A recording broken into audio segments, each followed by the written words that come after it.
굿모닝 베델가족 여러분, 한번 저를 따라서 하루에 1000마디를 말씀해 보지 않겠습니까? 예수님은 나의 주님이십니다. 아멘입니다. 맞습니다. 주님은 그리스도시요 살아계신 하나님의 아들이십니다. 이번 주말도 승리의 주님과 함께 동행하는 복된 날 되시기를 축복합니다. 오늘 함께 부를 찬송은 418장 하나님 사랑입니다. 다 함께 1절과 2절을 찬송하겠습니다. 하나님 사랑은 온전한 참 사랑 내 맘에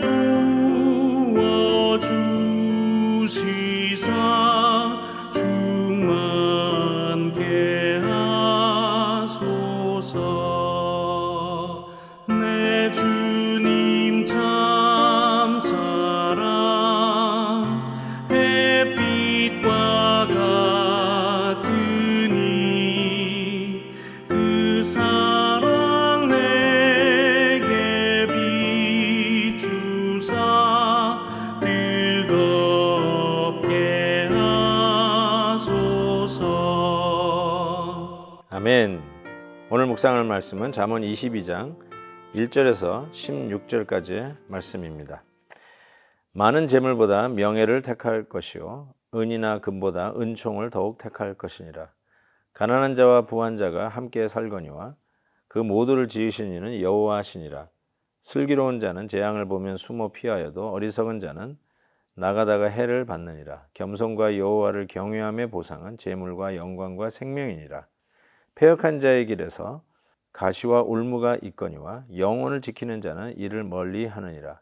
마땅히 행할 길을 아이에게 가르치라. 그리하면 늙어도 그것을 떠나지 아니하리라.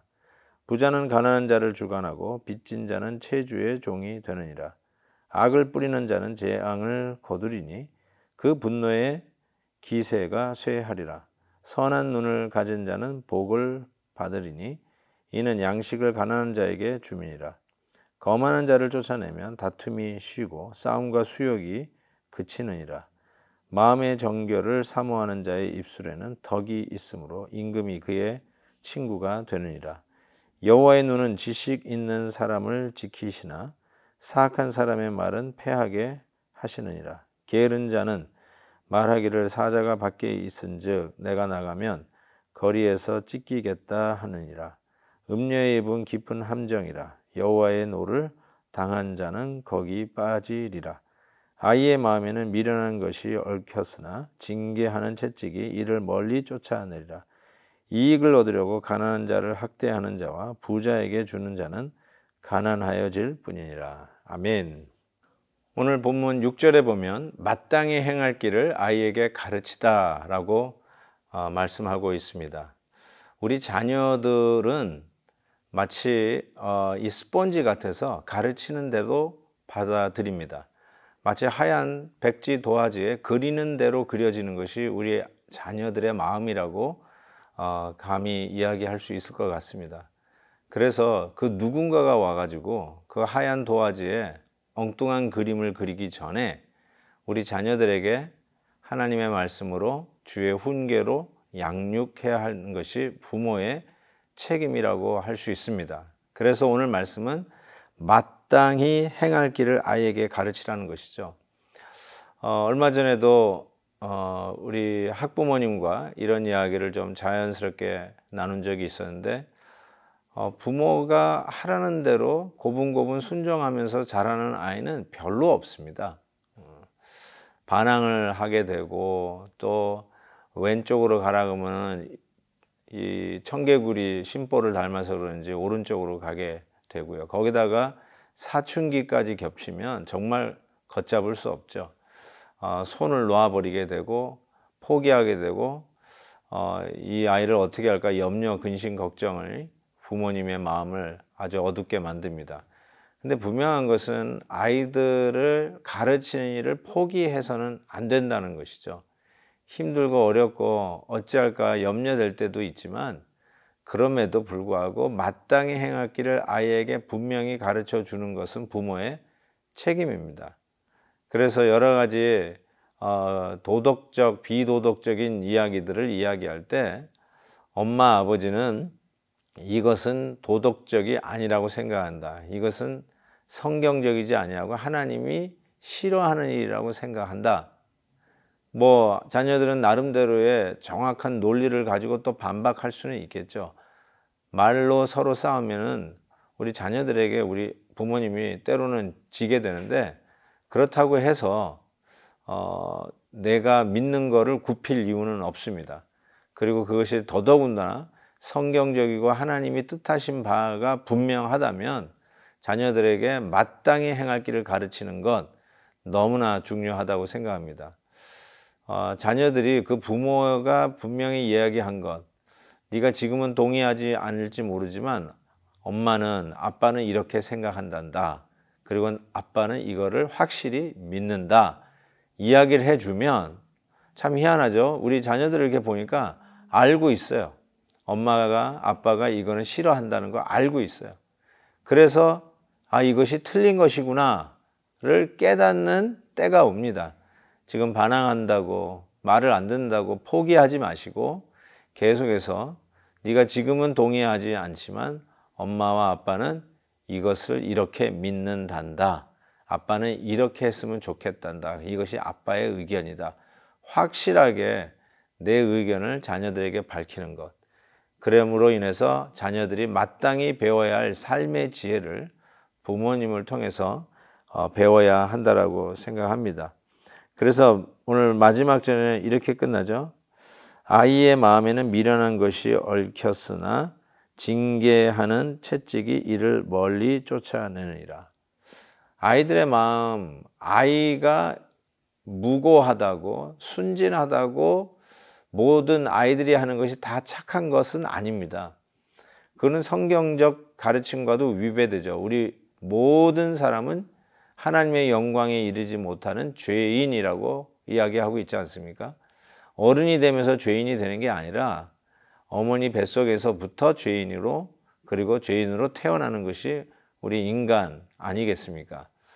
그런 차원에서 하나님의 간섭하심과 구원하심이 없으면 우리에게는 소망이 없는 것이죠. 그래서 우리 자녀들에게 어떻게 하든지 간에, 기회를 얻든지 못 얻든지 간에 하나님의 말씀으로 훈계하고 마땅히 배울 것을 배우게 되고, 그 말씀을 벗어난 미련한 자의 그 결과는 얼마나 치명적인지 모른다는 것을 깨우쳐 줘야죠. 때로는 채찍으로 그 미련함을 쫓아내기도 한다라고 하고 있습니다. 우리 자녀들이 경고를 받는 것을 굉장히 두려워하지 않습니까? 그 경고를 통해서 실은 자녀들을 주눅들게 하는 것이 아니라 악으로부터 우리 자녀들을 지킬 수 있는 길이 된다고 믿습니다. 어리면 어릴수록 확실하게 디스플린을 하고 클리어 컷하게 엄마 아빠의 의견을 확실하게 얘기해서 아이들이 이것은 엄마 아빠가 싫어하는 거야 라는 것을 알아서 그 길을 피할 수 있도록 하는 것이 아주 중요하다고 생각합니다. 16절 마지막 절 읽고 말씀을 마칩니다. 이익을 얻으려고 가난한 자를 학대하는 자와 부자에게 주는 자는 가난하여질 뿐이니라. 오늘 성경 말씀에서는 부자와 가난함을 하나님의 축복과 하나님의 저주를 상징하는 말로 표현하고 있습니다. 지금 뭐 내가 좀 가난하다고 저주받았다 그렇게 적용하라는 것이 아니라요, 항상 이 잠언 말씀 속에서 우리의 삶 속에 실질적으로 드러나는 결과, 내가 가진 게 없으며 궁핍하며 먹을 것이 없으며 가난하게 되어서 노예가 되고 그 어렵고 힘든 길을 터벅터벅 고독을 씹으면서 걸어가는 길, 이게 바로 가난한 길 아니겠습니까? 하나님의 말씀에 순종하지 아니하고 걸어가는 이 황량한 길, 거기에 반해서 말씀에 순종하고 걸어가는 길은 상대적으로 윤택한 길이요, 축복받은 길이요, 부자의 여유가 있는 길이다, 이렇게 말씀하고 있습니다. 사랑하는 성도 여러분, 여러분의 마음은 오늘 가난하십니까? 아니면 부요하십니까? 오늘 여러분의 마음은 황량하십니까? 아니면 주님의 기쁨으로 충만해 있습니까? 오늘도 말씀을 통해서 귀한 지혜를 배우시고, 특별히 우리 다음 세대 우리 자녀들에게 하나님이 기뻐하시는 것을 확실하게 가르쳐주는 오늘이 되기를 주의 이름으로 축복합니다. 사랑의 하나님 아버지, 주말을 맞이하며 우리 자녀들과 함께 손에 손을 붙잡고 또 QR코드를 받아서 예배의 현장으로 나아가기를 기대합니다. 다가오는 주일을 축복해 주시고 주일 예배까지 우리의 주말의 삶이 하나님 앞에 복되게 하여 주시기를 간절히 기도합니다. 우리의 기도가 하늘에서 이루어진 것처럼 이 땅에서도 이루어지도록 도와주시옵시고 혹이라도 미련한 길로 행하여 하나님의 복을 참 누리지 못하는 어려움이 없도록 오늘도 다시 한번 말씀 가운데 우리를 세워 주옵소서. 감사하고 예수 그리스도의 이름으로 기도하옵나이다. 아멘. 내일 헵시바 때 뵙겠습니다.